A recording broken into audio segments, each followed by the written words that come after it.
So hello friends, आज का हमारा जो टॉपिक है वो होने वाला है अम्ल, क्षार एवं लवण, बेसेस, एसिड एंड सॉल्ट्स। तो यहाँ पे हमारी पहली हेडिंग है अम्ल। गाइज यहाँ पर ए भी आ सकता है अम्ल क्या है, और ए भी क्वेश्चन आ सकता है अम्ल से आप क्या समझते हैं। तो गाइज इसके लिए एक ही हेडिंग है, इसको आपको याद कर लेनी है, आपको कोई आवश्यकता नहीं पड़ेगी दोबारा याद करने को। गाइज चलिए देखते हैं।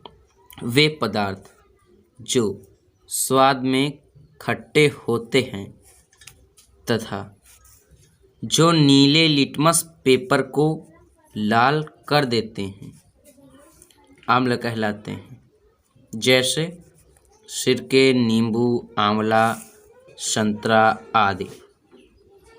फिर से देखते हैं। वे पदार्थ जो स्वाद में खट्टे होते हैं तथा जो नीले लिटमस पेपर को लाल कर देते हैं अम्ल कहलाते हैं, जैसे सिरका, नींबू, आंवला, संतरा आदि। चलिए अब जान लेते हैं इसके प्रकार। तो इसके अम्ल के दो प्रकार होते हैं। नंबर 1, प्रबल अम्ल। वे अम्ल जो जल में पूर्णतः वियोजित हो जाते हैं, यानी वियोजित का मतलब जो अम्ल जल में घुल जाता है, प्रबल अम्ल कहलाता है, जैसे H2SO4 यानी सल्फ्यूरिक अम्ल और HCl यानी हाइड्रोक्लोरिक अम्ल। तो चलिए हम आगे बढ़ते हैं।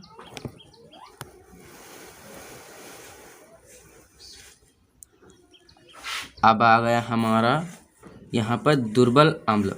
दूसरा प्रकार होता है दुर्बल अम्ल। वे पदार्थ जो जल में पूर्णतः वियोजित नहीं होते हैं दुर्बल अम्ल कहलाते हैं, जैसे CH3COOH यानी एसिटिक अम्ल,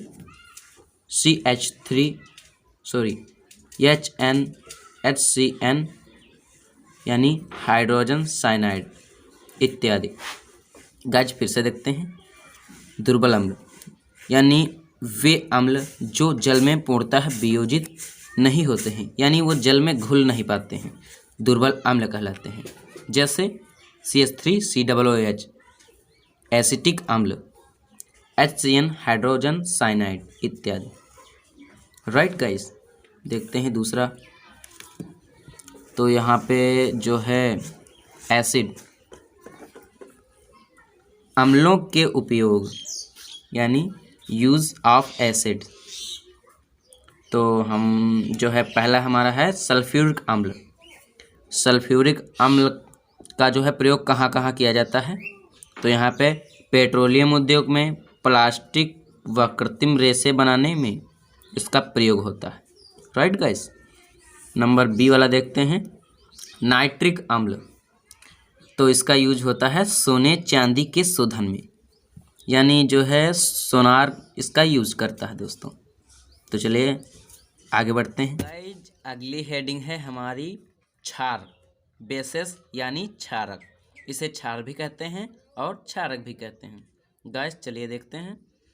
वे पदार्थ जिनका स्वाद तीखा यानी कड़वा या तीक्ष्ण होता है तथा जो लाल लिटमस पेपर को नीला कर देते हैं क्षारक कहलाते हैं, जैसे KOH पोटेशियम हाइड्रोक्साइड।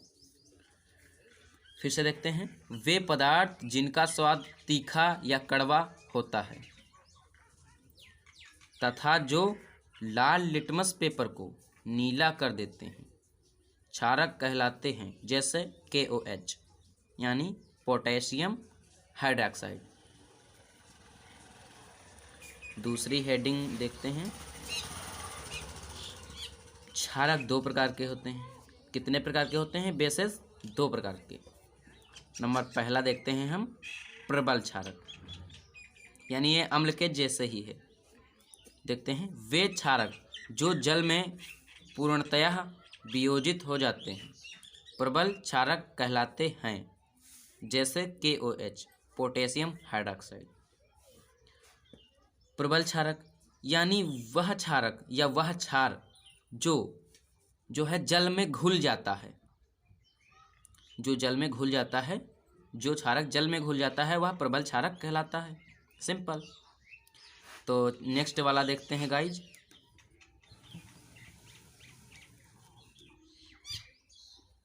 दुर्बल क्षारक। हमारा ये दुर्बल क्षारक है। दुर्बल क्षारक को देखते हैं। वे क्षारक जो जल में पूर्णतः वियोजित नहीं हो पाते हैं दुर्बल क्षारक कहलाते हैं, जैसे NH4OH अमोनियम हाइड्रॉक्साइड। दुर्बल क्षारक यानी दुर्बल क्षारक वे क्षारक होते हैं जो जल में घुल नहीं पाते हैं, दुर्बल क्षारक कहलाते हैं। सिंपल।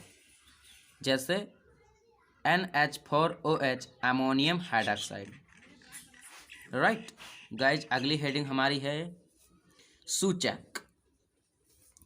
तो सूचक, ये क्वेश्चन में ये आ सकता है, सूचक क्या है, सूचक से आप क्या समझते हैं, सूचक किन्हें कहते हैं।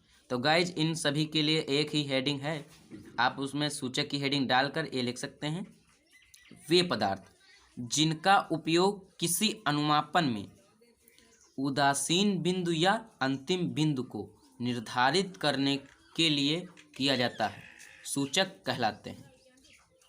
फिर से देखते हैं, वे पदार्थ जिनका उपयोग किसी अनुमापन में उदासीन बिंदु या अंतिम बिंदु को निर्धारित करने के लिए किया जाता है, सूचक कहलाते हैं। राइट गाइस, ये सिंपल सी हेडिंग है गाइस, आपको याद भी हो जाएगी और यह आपके लिए बहुत इम्पॉर्टेंट है।